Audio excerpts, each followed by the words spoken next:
The diagram represents a triangular prism of length 20 centimeters. The triangular cross-section has sides of a length 11 centimeters, 12.5 centimeters, and 15 centimeters, and a height of 9 centimeters. Calculate the area of the cross-section. And so here we have a triangular prism. The cross-section of this triangular prism is this triangle, all right?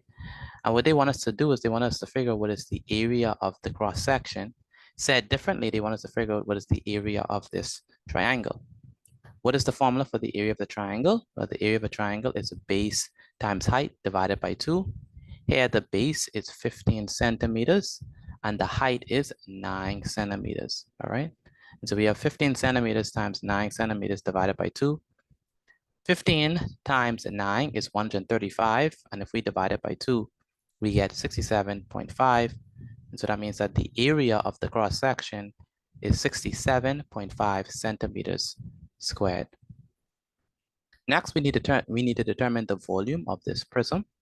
The volume of a prism is going to be equal to the cross-sectional area multiplied by the length.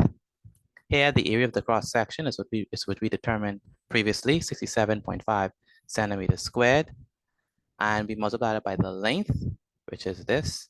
The length is 20 centimeters, and when we multiply them together, we get 1,350 centimeters cubed, and that's the volume of the prism. Next, we have to determine the total surface area of the prism. Now, when they ask for the total surface area of the prism, we have to add up all of the areas of these. We have to first find the areas of the sides of this triangular prism. Once we find the areas of the sides of this triangular prism, then we have to add them all together, add up all the areas that we have, and then that'll be the total surface area. And so the first thing we're going to do is we're going to figure out the area of the front triangle. This right here is the front triangle. So its base is 15, its height is 9. We divide it by 2, so base times height divided by 2. So it's going to be 67.5 centimeters squared. Now we need to figure out the area of the back triangle. And so let me draw that in. So what we have here is, notice that we have, I'm going to draw in something just to give us a visualization of, what's going on, just to give us a sense of what's going on.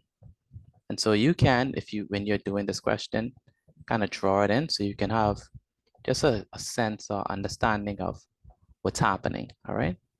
And so what we have here is we have